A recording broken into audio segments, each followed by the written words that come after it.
Welcome to another player profile from the fan pub. I've got Sean with me again. As always, great to be back. I feel like Al's big sidekick, or little sidekick, depending on which way you look at it. It's like Laurel Hardy, isn't it? Everyone's little compared to me, aren't they? So you're picking a player today. So Yeah, it's an interesting one because because the wide receivers on this team, we just don't know how it's really going to pan out. Yeah. This guy showed flashes last year of he could be a very good player. Yeah. Dante Pettis. Yeah. This is a really horrible one for me because Oh yes. I can't actually stand this player. What? I don't like him. Really? Yeah, Why? just don't. I don't I understand don't like the team. I don't like anything to do with this team. What? On San every Francisco. front. Yeah, every front's worth. I don't like him.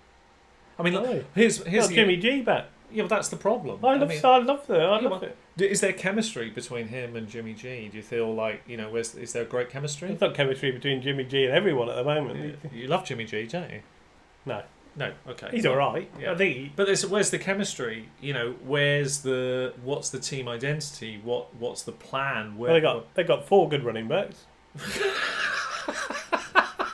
Yeah, they can use anyone they like at any given point. Okay, admittedly, that's not great for fantasy. All right, so let's talk about the whole team because we got to put him within that format. Okay, so you tell me what you think in terms of. Do you think there's a definitive great role that you can carve out that's going to give lots of fantasy production, or do you think it's going to be an absolute mixed bag, and that you're paying a premium for this guy? I mean, I granted the premium's not going mega 73. high. Yeah, granted it's not mega high, but that's still quite high. I mean, 14 and 16 man leagues. I mean, it's round 5. I mean, that's a big price. I need from my player round 5 120 in standard. Oh, you can get that. Fantasy You can get points, that Gary. easy. You think that's easy? Yeah, easy. No problem at all. No problem. Okay, so let's look at his stats from last year. So let's start there then. So we need to debate him out because clearly I've got a reverse rose-tinted effect here. I'm not like him. But Al is a bit more sold. I disagree. I love Shanahan's offense. I think they're good for fantasy normally. Okay, but they weren't last year, were they? Well, I think Breeder had a pretty good year. Breeder did okay. I'll give you that. Yeah, Breeder was okay, but the rest of them? Oh, the rest of them got injured. Goodwin got injured. Yeah. Pettis got injured. Okay. Jimmy G got injured. I think George Kittle was pretty good. Yeah, well, everybody else was injured. That's true. I think you've kind of illustrated that very well. So let's look at his numbers then. How many yards do you think he got? 600 or 700. He got 467. Okay, I thought it was a bit higher, but okay, fair enough. But he missed a lot of the season. Yeah. So how many games did he play? His last 5 games. Yep. Right. When he started getting a bit of a run together, 77 yards touchdown. Yep. 129 yards, 2 touchdowns. Yep. 49 yards and a touchdown. Yep. 83 yards. And then I think he got injured again against Chicago because he only got 21 yards. Okay. But no, Chicago's a tough defense. It is, yeah. Okay, I mean, but they're pretty good numbers, aren't they? They're very good. What teams did he play during that run? Seattle, Denver, Seattle twice. Denver, Tampa Bay. Obviously, they're not great, but Chicago. Okay. And do you think that that alone is round 5 value? Because I mean, although he was injured technically twice last year. Do you think this is a bit of a brittle player? I mean, is that would this be fair to say? Because I've looked. I mean, when I look at him, he got 5 touchdowns in about. Let's say he played 5 full games.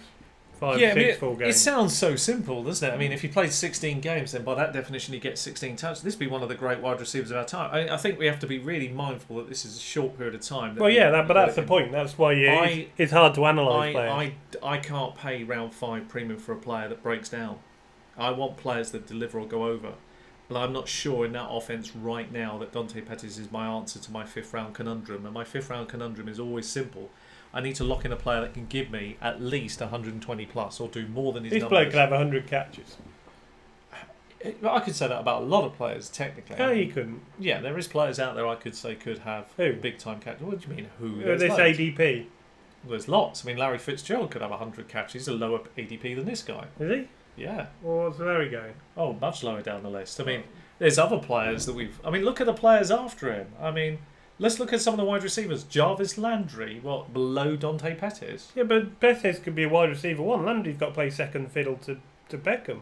Yeah, what's wrong with that? The two of them get on eye to eye. Yeah, but they both can't catch the same pass, can they? No, they can't. But you don't think who's Pettis got to beat? Jarvis Landry can't get 120 fantasy points. I mean, just in round 5. I really think Pettis is one to watch. Will Fuller, even in a short season, can get you. Will Fuller's great, but he is somebody that's continually injured. I'm not even going to talk about Corey Davis because he's too far down. Sterling Shepherd. Well, I'd take him over. Corey Sterling Davis. Shepherd, you mentioned in one of our mock draft videos as potential. Got wide receiver 1 upside numbers sitting there. He's a bit lower down, big lower down actually.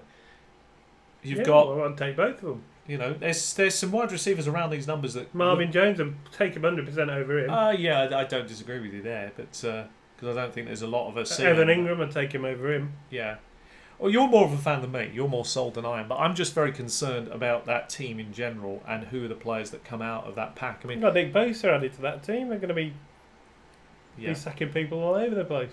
Yeah, I don't like the situation there. I'm avoiding that. I like Tevin Coleman. I like Matt Breeder. I think Jerick McKinnon. He's another explosive player. Yeah. Raheem Mostert. He showed glimpses last year. It sounds like a lot of players are playing for them. Well, yeah. Which one do you stop? None of them. Which one comes out of the pack? Because they're no good. Marquise Goodwin. He can stretch the field if he's ever healthy. Yeah, I mean, I get him. I understand. You've got George Kittle. He's a playmaker on offense. You've got Jimmy G. Wouldn't it be true to say that Goodwin is the one that will play out of the slot though, out of these wide receivers? Yeah, I think Pettis is going to have big games though. I think he's. I mean, I think it's about fair, the ADP. But I think he is one that could step up. He's going to have to step up quite a way. It's a big step up. I think he can, though. I mean, even if we give him 8 touchdowns, which is a lot, he's still got to get 6-8 to get... That's, still... I mean, he got 5 in 5 games. Why can't he get 8-10? Well, anybody could. I mean, he's actually shown he can do that. This is without that quarterback. It's not. Yeah, with a lesser quarterback. It may well be, but it's a big risk in the 5th round. That's a risk. It's one of those players that I would prefer to let other people take risks on first because I want to see a little bit more from him. I don't see it yet from him. I don't think he can do that for me. I need players that will do it or better. I need to make sure that I can get those numbers or more than those numbers. I don't want safety. I still need players who are going to do it. I'm not sure he can. That worries me. That offense is all over the place. They've had... I disagree. They've had the injury bug there. I don't think we can deny that they've had big problems with injuries at that team. Well, here's my question. Matt Breeder got injured every week. Well, let me tell you something, right? So let's just... This is a fair argument until proven otherwise. It's a really interesting point.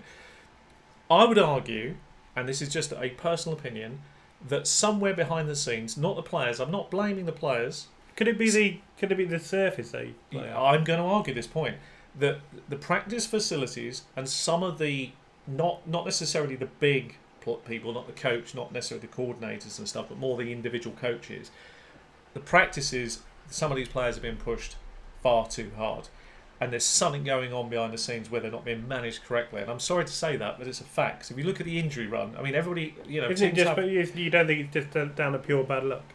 No, I think if you do certain things and overstretch your players too much in the pre-season, there was a lot of talk actually about over-practice in their facilities before last year's season. And I thought, McKinnon went down before the year. And people were saying, I thought that was a bit harsh because, as a player, it's a bit of a whingy comment because, you take what the coaches throw at you. But given the amount of injuries that were suffered during the season as well, I wondered if they were over prepared. There's a point where you were out in the field far too long, and I wonder if they've got that kind of eye on the prize kind of thing. And we've seen that in all these different injuries. I hope that's changed. Well, let's think of all the injuries. They had Goodwin go down. They had Pettis go down. Breeder multiple times, as you said. Breeder went down. McKinnon before the season. Jimmy G went down. Yeah.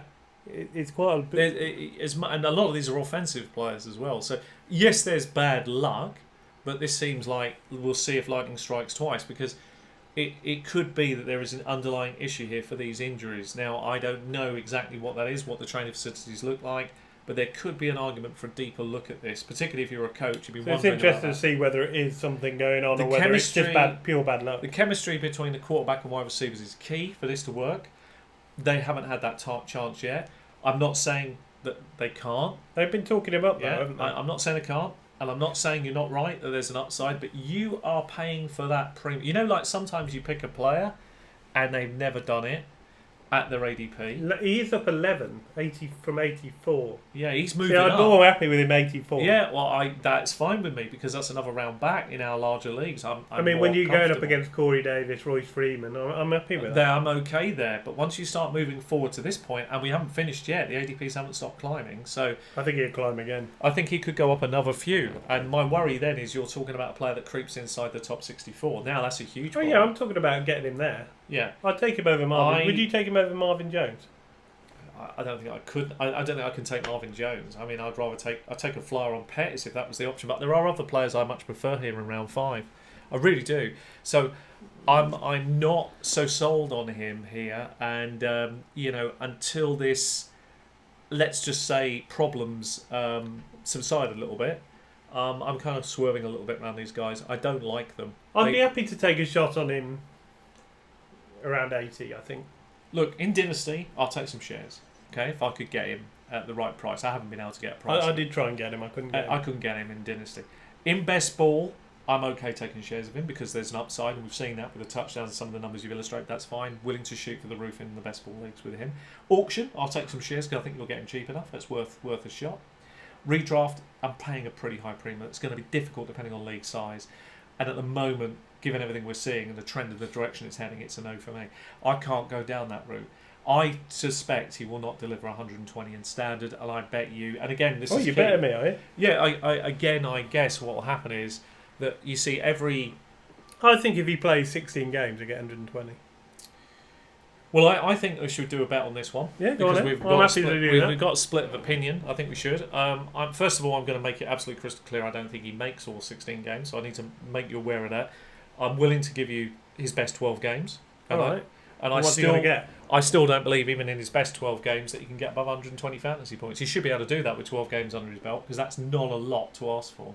Yeah, but you're taking 4 games off my season. I'm not. He shouldn't be injured. I'm not. I'm just saying I believe he will be. And it's me. I don't think he'll average 10 points a week. Well, he might do. Okay, so let's make it more interesting then. I'll give you a 20-point head start. I'll tell you what. I'll do 120 points on the season. Yeah. But if he misses more than 6 games, 5 games, then we'll forfeit. 5 games. Yeah. If he misses 5, we'll forfeit and call it a draw. All right, let's shake it. on it. There you go. That's it. Which side are you on? So what side do you like? And the key is, what do you think? It's going to be an interesting bet instead, because Al's illustrated and already calculated it very quickly, as does the gambling brain brilliantly, what it is that the player needs to achieve to make this happen. And it will be a close run thing, I think. What is happening there? Do you have concerns? And by the way, Sean's already running scare of the Lev Bell bet, because he's... Well, I've become more of a... I've seen problems with Ezekiel Elliott and Gordon. That worries me straight away. I have to then start looking at other running backs. That worries me. Anyway, not for this video. But as it is, it's going to be an interesting bet. We're going to see what's going to happen with San Francisco. And if you are a San Francisco fan, is there something that you can tell us about the training facilities or the coaching mentality? Does that worry you? Is it just bad luck? Is there something you can add more insight in this? I'd be very interested to find out. Sometimes it's just bad luck, isn't it? Sometimes. Well, let's see what happens this year, but Petty's going to wipe the floor with 120 points. Well, we'll find out soon enough. We'll probably know quite quickly. We'll see how much he wipes the floor as he misses the first 7 weeks. You're going to be eating humble pie as your... That could be my new fantasy team name, couldn't it? Humble Pie. That'd be a good fantasy name. Can live with that. I think it'd suit you. Thanks. I'm looking forward to you having it. Yeah. Okay, if you've enjoyed the video, please leave a like. What do you think? Pettis, is he good for 120 points in Or standard? would he be known as Dante Pettis, who could not achieve the 120? That's a possibility. No, he won't. Okay, we'll see. Eddie Petit will be going on as you eating humble petite pie. Yeah. Okay, we'll see. And if you've enjoyed it, please leave a like. If you've enjoyed the series, please subscribe. And we've got lots of goodness coming up, so stay tuned for that. Hit the bell. See you next time.